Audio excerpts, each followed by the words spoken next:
बस आवाज नहीं, अब सुनो। आज पाठ है 6, 5 तक कर लिए थे हमने। रघुवीर सहाय, इनका जन्म 1929 को हुआ और 1990 को इनका देहांत हो गया। रघुवीर सहाय का जन्म लखनऊ में, उत्तर प्रदेश में। उत्तर प्रदेश की राजधानी क्या है? वहाँ हुआ था। उनकी संपूर्ण शिक्षा भी लखनऊ में ही पूरी हुई थी। वहीं से उन्होंने 1951 में अंग्रेजी साहित्य में एमए किया। रघुवीर सहाय पेशे से पत्रकार थे। आरंभ में उन्होंने प्रतीक में सहायक संपादक के रूप में काम किया था। फिर वे आकाशवाणी के समाचार विभाग में जुड़ गए। आकाशवाणी से मतलब है रेडियो, तो रेडियो से पर भी इन्होंने वहाँ काम किया था। कुछ समय बाद वे हैदराबाद से प्रकाशित होने वाली पत्रिका जो कल्पना है उसके संपादक से भी जुड़े रहे थे और कई वर्षों तक उन्होंने दिनमान का भी संपादन किया था। अगर हिंदी साहित्य के इतिहास की बात करें तो ये नई कविता के कवि हैं। रघुवीर सहाय नई कविता के कवि हैं। उनकी कुछ कविताएं आगे द्वारा संपादित जो तार सप्तक है, दूसरा तार सप्तक, उसमें इनकी कई कविताएं संकलित है।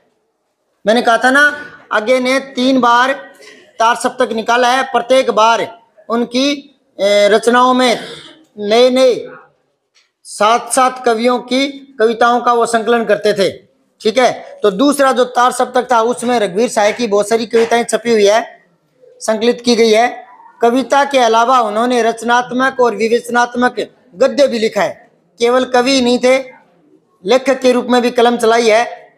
उनके काव्य संसार में आत्मपरक अनुभवों की जगह जग जीवन के अनुभवों की रचनात्मक अभिव्यक्ति अधिक हुई है।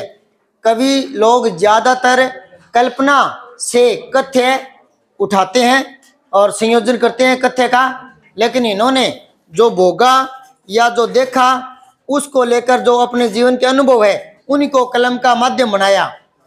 वे व्यापक सामाजिक संदर्भों के निरीक्षण, अनुभव और बोध को कविता में व्यक्त करते रहे हैं। रघुवीर सहाय ने काव्य रचना में अपनी पत्रकार दृष्टि का सृजनात्मक प्रयोग किया है। एक पत्रकार होता है, उसमें कुछ गुण होते हैं। एक तो उनकी नज़र प्रत्येक खबर पर होती है, एक वो तटस्थ और निष्पक्ष भाव रखने वाले होते हैं।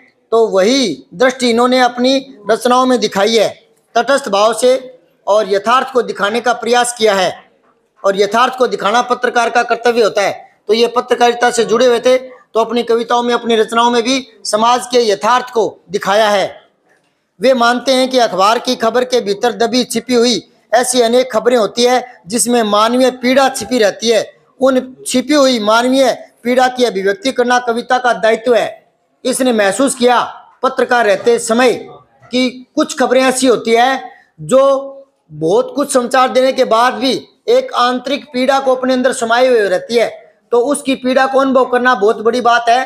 तो उस बिंदु को जो अखबार में नहीं छप पाता या नहीं छप पाया या माध्यम नहीं बना, उसको इन्होंने कविताओं में पेश करके जनता के सामने लाकर रख दिया। खबरों के अंदर की जो पीड़ाएं कुछ होती है सामाजिक विसंगतियों के कारण, तो उन पीड़ाओं को अपनी कविता में दिखाने का प्रयास किया है जो पत्रकार होने के समय नहीं दिखा पाया। इस काव्य दृष्टि के अनुरूप ही उन्होंने अपनी नई काव्य भाषा का विकास किया है। वे अनावश्यक शब्दों के प्रयोग से प्रयास पूर्वक बचते हैं। फालतू काम की शब्दावली से अपने काव्य को बोझिल नहीं बनाते। भयाक्रांत, भय से आक्रांत, भय से पीड़ित अनुभव की आवेग रहित अभिव्यक्ति उनकी कविता की विशेषता है। ये कुछ पंक्तियां होती है जो आपको कवि परिचय में मुख्य रूप से डालनी होती है। तो ये पंक्ति बहुत अच्छी है कि भयाक्रांत अनुभव की आवेग रहित अभिव्यक्ति उनकी कविता की प्रमुख विशेषता रही है। तो कुछ शब्द या कुछ वाक्य पाठ परिचय के या कवि परिचय के यूं के यूं याद रखा करो, वही शब्दावली, और वही आप अपने उत्तर में या व्याख्या में यूज किया करो उन शब्दों का। तो जांचकर्ता को एहसास होगा कि इसने साल भर किताब खोली है, गहराई से पढ़ने वाला बच्चा है। तो पासबुक की भाषा या अपनी घिसी पिटी भाषा से उत्तर मत लिखा करो, उसमें सामान्य नंबर आते हैं। अच्छे नंबर लाने के लिए पाठ परिचय बार बार पढ़ना होता है, और अब इतना समय रहा भी नहीं, महीना भर रहा है, तो उसमें आप दोबारा पाठ पढ़ भी नहीं सकते। तो पाठ परिचय को बार बार पढ़ो, यही मैं कहता हूँ। 5-6 बार पढ़ो तो वो शब्द दिमाग में रहते हैं, याद रहते हैं, और वो कहानी तरोताजा हो जाती है जो जुलाई अगस्त में हमने पढ़ी हुई है। रघुवीर सहाय ने छंद मुक्त के साथ साथ छंद में भी कुछ काव्य रचनाएं की है। बताया था मैंने पिछली बार, छंद मुक्त रचना और छंदबद्ध रचना। छंद क्या होता है? किसी भी रचना को कुछ नियमों में बांधना, यति, गति, लय, तुक, वर्ण, मात्रा, इनमें बांध देना। जैसे दोहा बंधा हुआ है, किसमें? एक तो दोहा 2 पंक्तियों में आता है, एक दोहे में 4 चरण होते हैं, 2 समचरण 2 विषम चरण, एक दोहे में 24 मात्रा होती है, और 13 और 11 पर यति होती है। तो ये दोहे की पहचान है, भले वो बिहारी का दोहा हो, भले वो तुलसीदास का दोहा हो, भले वो किसी और का दोहा हो, तो वो दोहे की अपनी एक परिपाटी है, ठीक है, उसमें बंधा होता है। तो जो रचना कुछ नियमों में बंधी रहती है उसको बोलते हैं छंदबद्ध रचना, और जो वर्ण, मात्रा इनका पालन नहीं करती तो उसको बोलते हैं छंद मुक्त। जैसे भिक्षु कविता है या वह तोड़ती पत्थर, ये छंद मुक्त कविताएं हैं, ठीक है। अब दोहे में तो 13 + 11 मात्रा मिलेगी, किसी भी पंक्ति को उठाकर देख लो। पर वह तोड़ती पत्थर, मैंने देखा उसे इलाहाबाद के पथ पर, तो यहाँ तो वर्णों का, मात्राओं का कोई तालमेल ही नहीं है ना। तो वो मुक्त छंद की कविताएं मानी जाती है। तो इन्होंने दोनों तरह का काव्य लिखा है, छंद मुक्त भी और छंदबद्ध भी। जीवनोनुभव की अभिव्यक्ति के लिए वे कविता की संरचना में कथा का या वृत्तांत का उपयोग करते हैं। उनकी प्रमुख काव्य रचनाएं इस प्रकार है, ये याद रखनी है आपको, क्योंकि कुछ रचनाएं लिखनी पड़ेगी, कवि परिचय लिखते हो तब। तो सीढ़ियों पर धूप में, आत्मकथा के विरुद्ध, हंसो हंसो जल्दी हंसो, लोग भूल गए हैं। 2-4 बार बोलोगे तो याद ही हो जाएगी। सीढ़ियों में धूप पर, आत्महत्या के विरुद्ध, हंसो हंसो और हंसो, लोग भूल गए हैं। एक बार और पढ़ो तो आपके लगेगा कि जैसे 4 में से 3 तो याद हो गई, 2 तो याद हो गई। सीढ़ियों में धूप पर, आत्महत्या के विरुद्ध, हंसो हंसो जल्दी हंसो, लोग भूल गए। अब इनको याद करने का एक और भी तरीका है कि आप जब भी जैसी एक रचना बोलते हो तो मुंह से तो बोलो और दिमाग में उसका नाम घुमाते रहो। कैसे? सीढ़ियों में धूप पर रघुवीर सहाय, रघुवीर सहाय बोलो मत, दिमाग में घुमाते रहो। सीढ़ियों पर धूप में रघुवीर सहाय दिमाग में चलने दो, दोनों साथ चलने दो, तो वो शब्द और उस कवि के साथ तालमेल के रूप में दिमाग में बैठ जाते हैं, लंबे समय तक याद होते हैं। तो 5-4 पर गौर करोगे तो ये याद हो जाएंगे और आपके अच्छे नंबर आ जाएंगे। कवि परिचय आएगा उसमें लिख देना। 6 खंडों में रघुवीर सहाय रचनावली प्रकाशित हुई है, जिसमें उनकी लगभग सारी कविताएं संग्रहित है। लोग भूल गए हैं काव्य संग्रह पर उन्हें साहित्य अकादमी पुरस्कार भी मिला है। अब बात करते हैं जो आपकी पाठ्य पुस्तक में इनकी कविता आई है, तो पाठ परिचय की बात करते हैं। तो पढ़ी हुई कविता दोबारा तरोताजा हो जाएगी। बसंत आया, इसमें क्या मूल बात थी भूल गए होंगे शायद, काफी लंबा समय हो गया पढ़े हुए, थोड़ा सा देखो याद आ जाएगी सारी बातें। बसंत आया कविता कहती है कि आज मनुष्य का प्रकृति से रिश्ता टूट गया है। मूल बात क्या दिखानी चाहिए, मार्मिक बात क्या दिखानी चाहिए बसंत आया इस कविता में?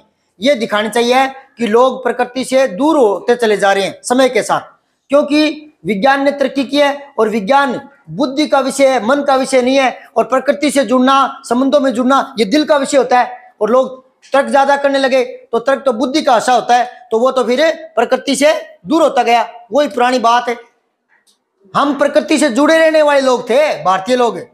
प्रकृति की हर चीज में हम देवता का निवास मानते हैं। पीपल को देवता कहते हैं, तुलसी को देवता कहते हैं, और उनको पानी चढ़ाते हैं, पूजा करते हैं। तो लोग कहते हैं अंधविश्वासी हो। अरे अंधविश्वास ही सही, पर हमारी संस्कृति से जुड़े हैं, पेड़ पौधों से, पत्तियों से जुड़े हैं। अगर तुलसी का नाम लेकर माता कहकर भी अगर 2 लोटे पानी का डाल दिया, कोई नुकसान हो गया क्या? तो प्रकृति से तो जुड़े हुए थे ना, पर कुठाराघात करने लगे कौन? बुद्धि वाले। जिसके ज्यादा बुद्धि आती है ना वो तर्कशील ज्यादा बन जाता है, फिर वो भावनाओं को दबाता है। तो प्रकृति से जुड़ना है तो बुद्धि को छोड़ो, भावनाओं को साथ में लो, प्रकृति के साथ जुड़ो, ये बात कही है। लेकिन हमने इन विज्ञान के दौर में आकर के क्या कर दिया? प्रकृति को भोग की वस्तु मानकर छोड़ दिया। बस जितना जरूरत हो उपभोग करो, बस इसके संरक्षण की बात करना हमारे पास समय ही नहीं है। तो इस पर कवि ने यहाँ कलम चलाई है। बसंत ऋतु का आना अब अनुभव के बजाय कैलेंडर से जाना जाता है। हमारी संस्कृति के हिसाब से तो भिन्न भिन्न ऋतुओं में भिन्न भिन्न प्रकार के त्योहारों का प्रावधान रखा गया है, और हम तो ग्रह नक्षत्रों को देखकर भी समय का अंदाजा लगा लेते हैं। पहले मेरे दादाजी या पापा जी भी पुराने जो लोग हैं वो सुबह उठते थे ना, तो कुछ गांव की भाषा होती है कि तारियों उगते ही जाग्यो, मतलब ये है कि वो प्रकृति की गतिविधियां देख करके समय का आंकलन लगा लेते थे। ठीक है। और आज क्या हो गया है, आज कैलेंडर देख करके तिथियों का पता लगाते हैं।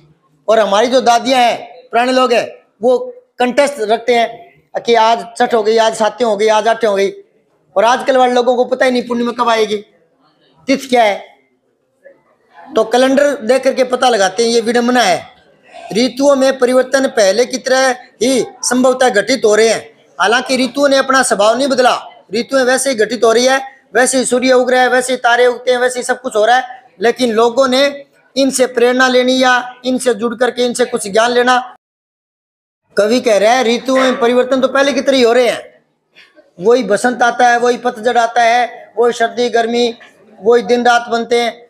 लेकिन व्यक्ति ने इनको महसूस करना बंद कर दिया।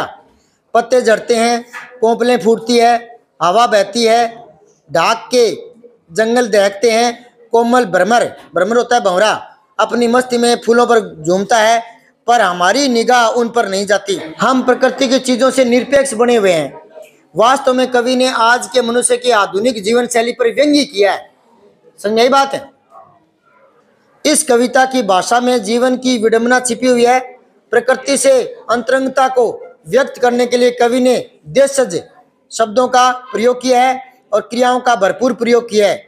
अशोक का महीना, अशोक का मदन महीना, पंचमी, नंदनवन जैसे परंपरा में रचे बसे जीवन अनुभवों की भाषा से इस कविता को आधुनिकता के सामने एक चुनौती की तरह खड़ा कर दिया है।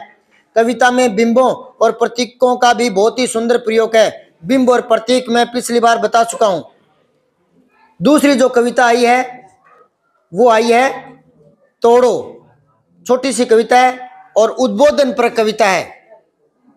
कवि इसमें सृजन हेतु भूमि को निर्माण करने के लिए चट्टाने, ऊसर और बंजर को तोड़ने का आह्वान किया है कि अगर आपको भूमि को उपजाऊ बनाना है तो पहले भूमि में खड़े झाड़ झंकार काटने पड़ेंगे। आपको भूमि की ऊसरता जो है वो तोड़नी पड़ेगी, उसमें पानी देने की व्यवस्था करनी पड़ेगी, जुताई के योग्य बनाना पड़ेगा, तो भी उसमें कोई बीज अंकुरित हो सकता है। उनमें पड़ी चट्टानों को हटाना पड़ेगा, मिट्टी को उपजाऊ बनाने का प्रयास करना पड़ेगा, तभी कोई बीज अंकुरित हो सकता है। तो वो पृष्ठभूमि तैयार करने की बात करते हैं, क्योंकि निर्माण के लिए पृष्ठभूमि तैयार होनी जरूरी है। तो कवि के माध्यम से समझ लो भले आप, अगर कवि को कविता रचनी है तो पहले उस मन को भावुक और चिंतनशील होना पड़ेगा, उसी में बढ़िया विचार पनपेंगे और उन्हीं विचारों के माध्यम से सुंदर कविता का सृजन हो पाएगा। तो इसने कहा है प्रति को खेत में बदलना सृजन की आरंभिक परंतु अत्यंत महत्वपूर्ण प्रक्रिया है। प्रति क्या होता है? वैसे प्रति किसान भाई समझते हैं जैसे कोई जमीन है, उसको जैसे अगली फसल होनी है तो उसको खाली छोड़ देते हैं उसकी उर्वरकता बढ़ाने के लिए, और फिर अगली फसल की जब बारी आती है तब उसमें जुताई करते बीज बोते हैं, तो वो जो छोड़ी जाती है फसल योग्य बनाने के लिए या उपजाऊ करने के लिए उसको प्रति भूमि कहते हैं। ठीक है ना, प्रति छोड़ देते हैं।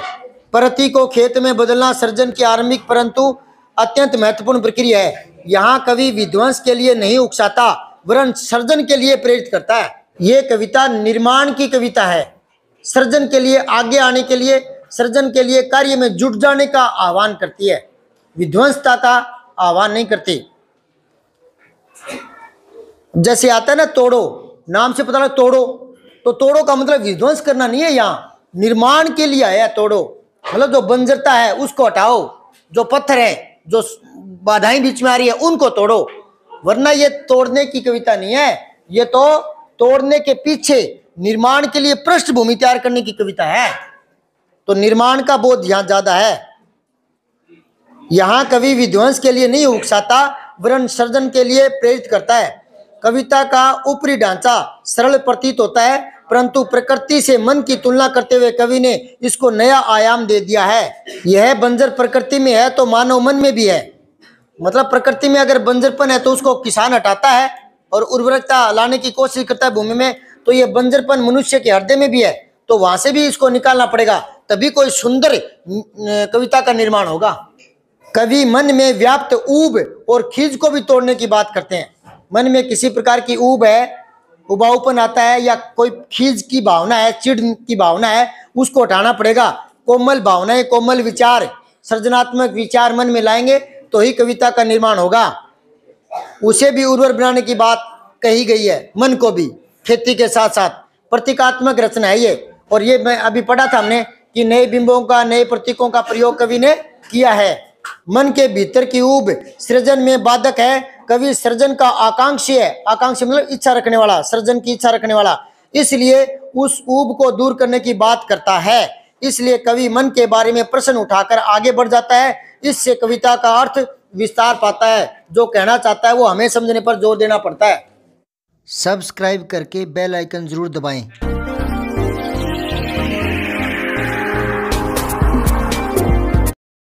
जय हिंद, विजय हिंदी।